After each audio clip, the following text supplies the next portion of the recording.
Welcome to Canada's most irreverent talk show. This is the Andrew Lawton Show, brought to you by True North.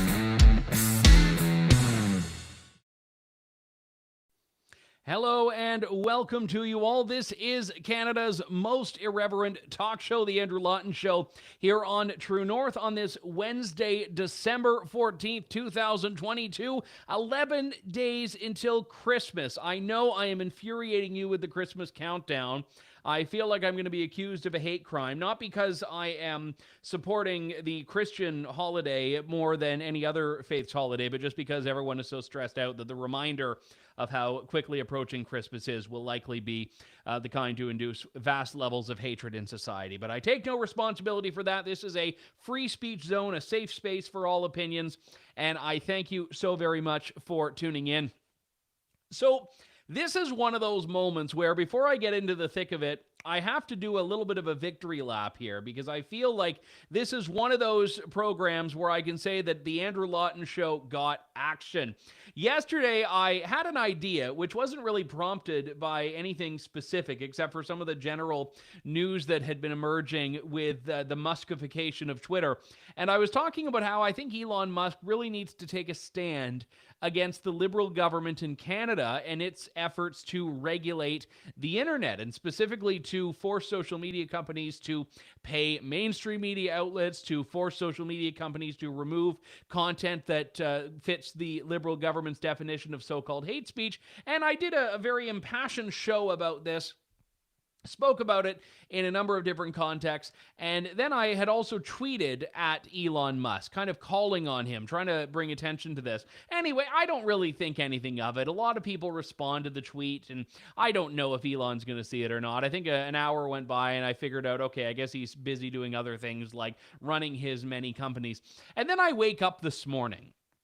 And I think I got up a little bit later than I usually did, maybe 6 o'clock or so. And my phone is just like lighting up every few seconds. And I'm like, what on earth is happening? And I look over at it and realize that this tweet to Elon Musk has blown up. And then I realized the reason it's blown up is because Elon Musk has replied to my tweet to him, calling on him to act in this sense about what Canada is doing. So my tweet, just to give you a little bit of a refresher, was this. Canada's Liberal government wants to regulate internet content and deputize social media companies to enforce hate speech bans with a low and murky threshold for what hate speech is. I hope Elon Musk takes a stand against this. And then Elon replies, sounds like an attempt to muzzle the voice of the people of Canada. And that is quite an astute observation. I think more astute than most of the members of the legacy media in Canada have been able to come up with about what's happening. And I wanted to expand a little bit on the themes we started talking about yesterday and explain why there is an all-out war on internet freedom taking place right now that is not just about C11. And if you subscribe to my Substack newsletter, I just a few minutes before going on air had published my latest edition, which is on this topic. And I say that C11 is the tip of the censorship iceberg. And the reason I bring that up is because there's been a very sustained backlash to C11, and I think justifiably so. It's a terrible bill that does a lot of bad stuff to the internet by manipulating algorithms to force more Canadian content to appear. So you want to go and see the latest clip from, I don't know, Joe Rogan or My Little Pony, or perhaps both. Maybe it's My Little Rogan. You never know. And instead, you get the highlight clip from Little Mosque on the Prairie because you haven't hit your Canadian content quota for the day, and Justin Trudeau says you need to see more of it. Now, the amusing part of it is that technically the Andrew Lawton Show is Canadian. Not technically. I mean, technically, logistically, de facto, de jure, this is Canadian content. But I don't think this is the type of Canadian content that the government wants to serve up on your algorithm. Or one of my absolute favorite shows of all time is Money Heist on Netflix, a Spanish show that I only have access to because Netflix decided there might have been a global audience for it. But maybe I log in and I don't actually get Netflix to recommend Money Heist to me because instead there's some, Quebec drama that has to be served up as a measure to comply with Bill C-11. So all of this is an example of why and again, you can take issue with big tech company algorithms, and I would encourage you to do it. But the only thing worse than tech companies manipulating these algorithms is government manipulating these algorithms. Like, has Justin Trudeau ever done anything to suggest that he should be the one to tell you what you see on YouTube or Netflix, what you listen to on Spotify? You go on and you're like, oh, wow, I hear Rihanna has a hot new album. And it's, oh, my goodness, this is just every Celine Dion track ever made. Now, nothing against Celine Dion. I quite like Celine Dion, but I don't want Celine Dion like forced into my ears like the oral equivalent of the Clockwork Orange scene where the guy, instead of the eyes are being pried open, instead the ears are pried open, and it's just all Celine Dion all the time because C11 says more Canadian content on the internet, not realizing that the internet is where we go to escape the regulations that affect TV and radio in several ways. So all of this is to say that the C11 is a big deal, but it's so much more than that. And this is what I was getting at in that tweet to Elon Musk, which he replied to and said it was an attempt to muzzle the voice of the people of Canada, which I wholeheartedly agree with, because the Liberals put Bill C-36 forward in the previous Parliament. And this is a bill that would reinstate Section 13 of the Canadian Human Rights Act, which allows for the prosecution effectively by the Canadian Human Rights Commission of so-called hate speech. And it isn't hate speech that meets the threshold for criminal hate speech. It's hate speech that instead meets a threshold that has been set out by the government that is lower than the criminal threshold. That is speech that maybe falls within the bounds of political debate, or speech that is contentious, controversial, maybe icky, but certainly not speech that is or should be illegal. And one of the big problems, and I'm going to be talking about this a little bit later on in the program, is the conflation by those predisposed to online censorship, by people like Justin Trudeau and Stephen Guilbeault, with social acceptability of speech with legality of speech.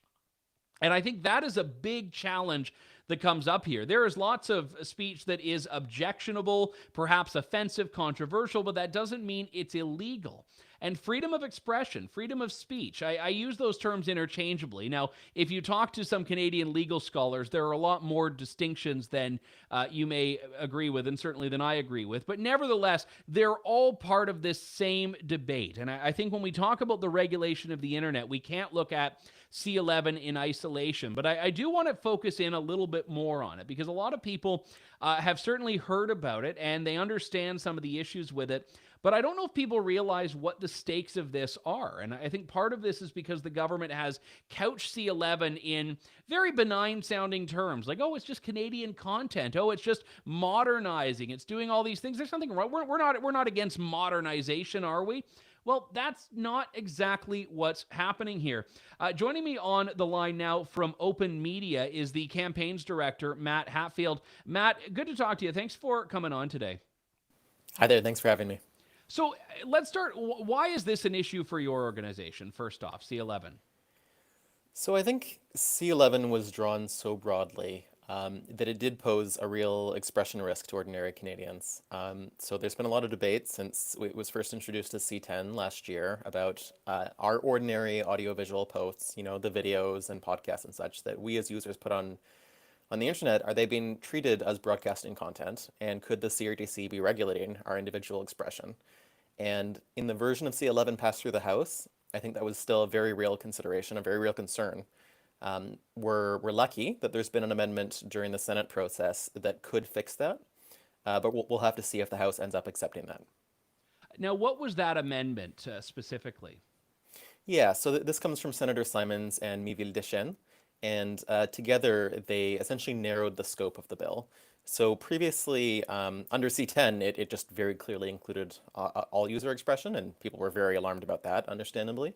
Now in C11, they tried to exclude some user speech, but they did it on such broad terms that they were saying like, well, if you're earning any revenue, if anyone is earning revenue alongside this content, then we're going to treat it as broadcasting and the CRTC can regulate it.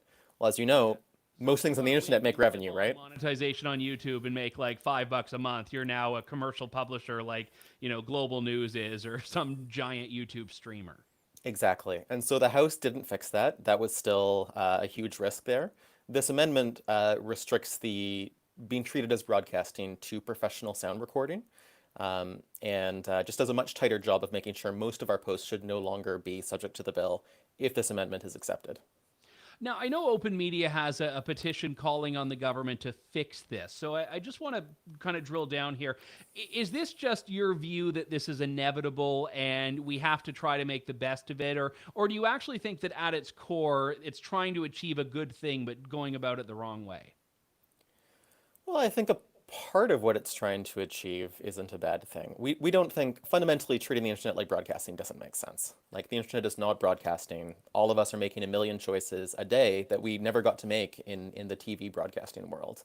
And so some of the things the government has proposed here don't respect our choices, don't respect our individual right to, opt into things and opt out of other things. And that's a huge concern. The idea of finding some financial support for Canadian creators, we're not necessarily against that, but unfortunately, there's the question of, is it going to be fair? Is it going to be open to all Canadian creators? Or is it, again, going to be a situation where some people are picked as favorites and others aren't? And the CanCon system hasn't been updated since the 1980s. It won't be updated yet under this bill. We're still going to see who's included and who isn't, and that's a huge question. Well, that's another thing that I think you raised that's quite important here. I mean, the content, the types of content, the genres of content that are on the internet are a lot more varied than music, where you have, sure, different genres of music, but, within the parameters of what a country station is playing, there's Canadian artists and non-Canadian artists for the purposes of Canadian content. On the internet, we're talking about political content. And I mentioned sort of jokingly earlier on that, my show is Canadian content, but I don't think it's the type that, the Canadian government might want to promote. But there's a serious point in that, which is that not all content is equal just because of its country of origin. Yeah, that's right. I mean, of course, you and I are both Canadians, but probably neither of our content would be counted as CanCon under the current system. It's got quite an arcane points-based system where there's all kinds of different benchmarks you need to hit to be qualified. And some things that are very clearly Canadian stories don't end up qualified, whereas some things that really ought not to, things like a documentary about the British Tudors, that will qualify as CanCon. So something that I said in testimony, I don't think that C11 is necessarily intended to be a censorship bill, but it's so broad it could very easily be used as one. That's why we've been calling to tie it down, restrict it, make it very clear what it's actually about, because there's a real risk that a future government in a year or 2 or 3 years could pick this up and say, well, now that we have these powers, let's see what we can do with it. And we don't want to see that. Well, one of the issues, too, and I don't know if this has been resolved in the Senate process, but is that so much of how this would actually unfold and how this would manifest really comes down to regulations which aren't in the bill, which would be developed after the fact by the CRTC. That's right. And so one of the things I'd like to encourage listeners is to stay engaged with this process. People pay a lot of attention to bills. They don't pay nearly as much attention to what the CRTC does in CRTC proceedings, but those matter a lot. So we're going to be there throughout in interpreting any part of this bill. We're going to be fighting to have the choices and content of ordinary people respected in that process. And I really hope that lots of people who've been alarmed by C11 will also participate in that, because it will determine the reality of a lot of this. Now, has the government, to your knowledge, given any indication of whether it's willing to accept that Senate amendment? They said that they're studying it. So we don't know which way they'll go. I should actually flag as well, there was a really negative Senate amendment as well. They added an age verification requirement for internet platforms that I think was a huge error to introduce at this late stage, and we're hoping the government will remove that as well as accepting this new one. Yeah, so since you bring this up, this is an interesting one, because I understood that what they were trying to do was try to help as far as accessing online pornography was concerned. That was the thrust behind it, wasn't it? Yeah, in their view, it's about protecting kids. And of course, who wants to be against protecting kids? But the Senate didn't hear from a single witness about this idea, about what the consequences could be, about how it would work. And I mean, rightfully so, I think. Some representatives of the government said during the consideration of the amendment, this really doesn't belong here, and we should consider this separately if we're going to do it. It needs a full consideration. Because the worst version of this is that you need a government-issued ID, and you need to provide it to Reddit or to Twitter to log on and to post your content. And again, it might not be intended for political content, but it could sure affect political content if they do it in a detrimental way. Yeah, and then you throw privacy issues into the mix. You throw equity issues into the mix. Not everyone has Yes. the means to publish it or to upload that. One other dimension of this that I think is important is that you are right that this can't be done in an omnibus way where just everything that's remotely connected to the internet gets thrown into one thing. I mean, my issue with another proposed set of reforms on online harms is that that you have people that are wanting to view terrorist content the same way as hate speech, which I don't actually think can be done in the same way because there are so many varied definitions of hate speech. And I think there is this tendency, you're right, to just try to, well, they've opened this box, just put everything they can into it. That's exactly right. So we haven't had harmful content legislation yet. We had a paper that sort of outlined what they were thinking last year, and it was a giant mess. It was amongst the worst ideas we've seen from any Democratic government, actually, around these issues. They were very, very heavily critiqued. They have pulled back from that initial proposal, but we don't yet have a sign of what their follow-up legislation will be on that. And as you said, like, terrorism content or content that's abusive of children is actually quite a different matter than hate speech, which is very subjective, very contextual. There's no way we can apply the same legal considerations to the two situations. And so we're hoping to see. There were also some members of the panel that wanted to add unrealistic body image into the category as well, like further complicating things. Sure, misinformation comes up a lot, right? Yeah. And we all hate misinformation, and we all disagree about who's putting it out. So there's a lot of things that we might not like on the internet that can't be well treated by the same law. So I don't want to kind of put words in your mouth here. I mean, I've gotten the sense that you've probably had, or your organization have probably had criticisms against conservatives in the past, but this has also kind of become somewhat of a left-right issue, it seems like. I don't think it should be. No, I mean, we're a nonpartisan organization. We're here for people's fundamental rights. I do think you're right that in the last, say, 5 to 7 years, for various reasons, people on the right side of the spectrum have felt more motivated to speak up for fundamental liberties. But at the end of the day, like, it all depends upon which end of the stick you're on, right? And one of the points that we try to make when we're talking to the government or to even the NDP is that a lot of very marginalized groups can be very, very harmed by these very aggressive regulatory approaches, where it all sounds good on paper, but in reality, when you're an RCMP officer administrating some of this, you might victimize, some of your traditional targets, folks like Indigenous groups or other marginalized communities. Yeah, I think you always have to, and I would hope people do, but I find often they don't, is look at how would my political opponents use this? And if you'd be uncomfortable with giving the power to them, you shouldn't give the power to your political allies. Well, that's exactly right. Glad, hopefully we can see some progress on this, although I think we're past the point where minor tweaks are going to be the thing that fixes this here. Where can people sign your petition? Over at openmedia.org, we've got a new petition calling on the government to support the user content defending amendment and strike down the age verification one. It's going to get a third vote at the Senate soon, and then it will go back to the House.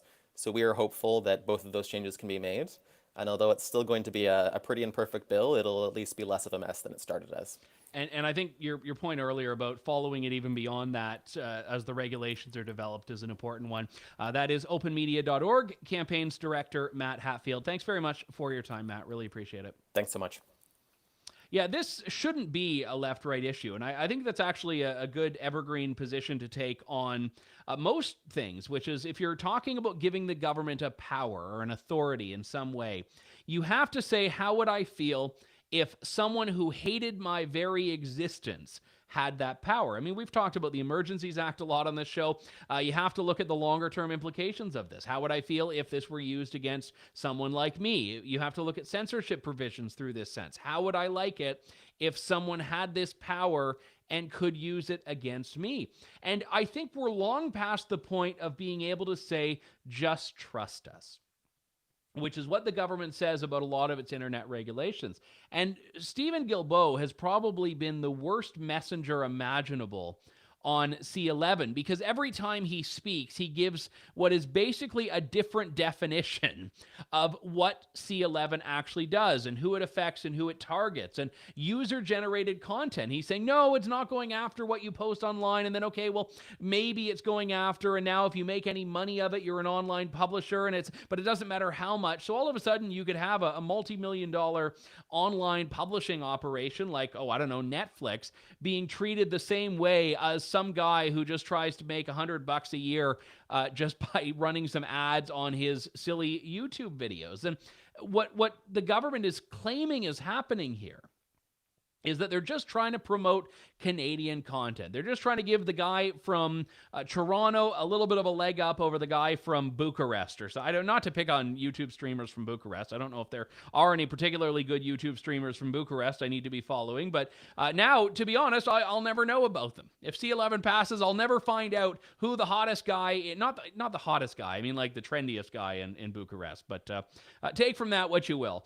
And all of this is going to be harmful to Canadians because it takes away Canadians' ability to navigate this stuff for themselves.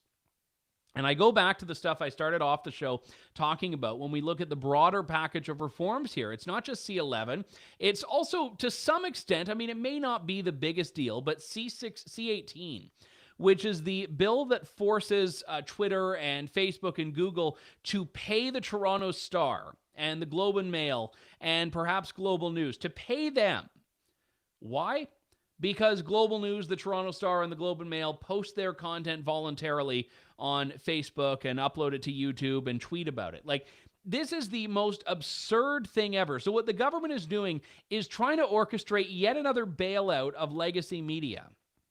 But instead of actually using taxpayer money, they're just looking to big tech companies and extorting them, basically. Extorting big tech companies to pay for a bailout so that the Liberals get to claim credit for saving journalism without having to do the heavy lifting, because they don't have enough money to, I guess, indefinitely keep these things afloat. But then it's the speech regulations. And I've said numerous times that free speech is the hill to die on, because if you don't have free speech, you can't actually debate anything of consequence in society and deal with any of the other big challenges facing society. If you look at the COVID era, one of the biggest challenges to being able to push back against the government's COVID restrictions were actually attacks on free speech. You couldn't debate vaccines. You couldn't debate vaccine mandates without being accused of violating medical misinformation. And just imagine if all of these YouTube bans and Twitter bans and Facebook bans that were in place on so-called misinformation were actually state bans, were actually coming from government. Because that's what the government wants to do. Now, as Matt said, they have not proposed this in legislation, but they've talked about wanting to put forward takedown notices so that if a YouTube or a Twitter or a Facebook or any of these companies has content that violates the government's determination of what harmful content is, they have to zap it within 24 hours or be fined up to, like, it's some ridiculous amount, like $25 million. That's what they're going to have to deal with. So what's happened here is the government has tried to, and may well succeed, in what I said in my tweet to Elon Musk, is deputizing social media companies, deputizing tech companies to do the government's dirty work. And this is not something that we should just brush off and think, oh, well, it doesn't affect me. No, it affects everyone. It affects everyone, and I'm so sick and tired whenever you talk about free speech and the importance of free speech and the issues with governments arbitrarily redefining what hate speech is. You get people that say the same tired criticism, which is, oh, well, I don't need to worry about being censored by hate speech laws. What are you saying? And people that start conflating, as I said earlier, social acceptability with legality. People that have no issue saying, because I don't like this form of speech, I don't really care if it gets censored. And I'm so long past caring about that. You know, it's very difficult to defend free speech in the abstract because you're going to be confronted with individual examples and people are going to say, well, do you support that? Do you support that? And I made a decision long ago that I wouldn't care. about the substance of this speech, to care about whether it should be free or not. One example of this, and I may have told this story before, years ago on my old radio show, I was talking about the Holocaust. Well, actually, no, I was talking about campus free speech. And I said that universities are places where academic debate, even of contentious ideas, should be allowed. And I said universities should welcome that. They should relish that. And I gave just an obviously extreme example of Holocaust denial. And I said, Holocaust denial is something that you should be legally allowed to debate. I know the Holocaust happened. I know 6 million Jews were killed. I know it is one of the most heinous displays, the most heinous display of anti-Semitism that we've ever seen in the world. The answer to Holocaust denial is not censorship. The answer to Holocaust denial is exposing the truth, confronting Holocaust deniers with the truth. But I said, I do not support censorship. So I believe that legally people should be allowed to debate the Holocaust. And there was this hackish left-wing outlet called Press Progress that ran a story, Andrew Lawton thinks the Holocaust is debatable, which is a gross misrepresentation because of how people read that word debatable of what I was actually saying. But this is the era we live in. This is the culture we live in. You cannot defend someone's right to say something without censors accusing you of defending or agreeing with the thing itself. And this is actually something that is so despicable, and it's an inevitable byproduct, in my view, of a culture in which we feel the need to cancel those we disagree with instead of just disagreeing with people we disagree with. Like, why do we all need to agree? Why does it need to be my position or censorship? Why can we not just accept that there are some people that say things that I want nothing to do with, but they get to occupy their little corner of the world, and I get to live in the mainstream of civil discourse? And a lot of these issues would be so much easier to manage if people just had a fundamental human appreciation for free speech, a fundamental human respect for free speech. Forget about law. It's not that the law doesn't matter. It's not that constitutional rights don't matter. It's that human desire to be free and to have freedom and to respect freedom in others is more fundamental than whatever the law says or whatever Justin Trudeau says. And I don't have an answer to this because right now we have a government that clearly wants censorship, that clearly supports online censorship, that clearly supports the ability for their government and for future governments to draw this line and say that content on that side of the line is not allowed and must be removed from the internet, and content on this side of the line is fine.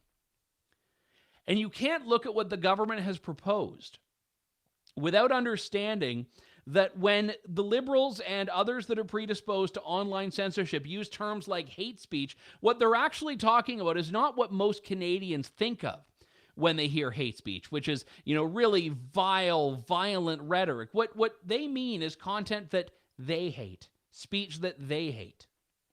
I mean, just remember, I know the clip has gotten a lot of play, but Justin Trudeau has oftentimes, let me take a step back here. He denied ever calling the unvaccinated names. When everyone saw that same clip, we've played it on the show from the election campaign, where in French he said that the people protesting him were unvaccinated, they were misogynist, they were racist, they were extremists. If Justin Trudeau views being unvaccinated as being extremist and racist and misogynistic, if he believes that is extremist, what on earth would he support censoring when it comes time to determining what hate speech is in the context of the Canadian Human Rights Act? And the government can write whatever guidelines it wants to in law, and they've tried to do this. They've said, well, it's speech that is likely to foment detestation and vilification, and to try to neutralize from the free speech concerns that I and others raise. They say it's not just about offensive speech, it's not just about humiliating speech, and there are a few other examples there. It's just this really extreme stuff. But somehow they've still had to come up with a new definition that has a lower threshold than the hate speech definition that exists in the criminal code. And why would they do that if not because they plan to shrink the bounds of what is legally possible to debate, what is legally possible to say? And I don't know if you can look at this at all and come away with the conclusion that there is not a war underway by the government against online free speech. And yes, oppose C11, talk about C11, talk about how you reject this idea that we need to mandate Canadian content. Absolutely have that discussion. But you have to look at the whole suite of things that the government is trying to do right now about the internet. And they're trying to dramatically expand regulation of the internet beyond, Michael Geist, who's one of the most foremost thinkers on this issue and scholars on this issue, has said, this is the most anti-internet government in the world. And I'd be hard-pressed to come up with an example, certainly among liberal Western democracies. We've got to end things there. We will be back next week with more of Canada's most irreverent talk show. But back on Friday with Fake News Friday alongside Sue Ann Levy, I believe, is on deck this week. So you won't want to miss that. We will talk to you soon, folks. Thank you, God bless, and good day to you all. Listening to The Andrew Lawton Show. Support the program by donating to True North at www.tnc.news.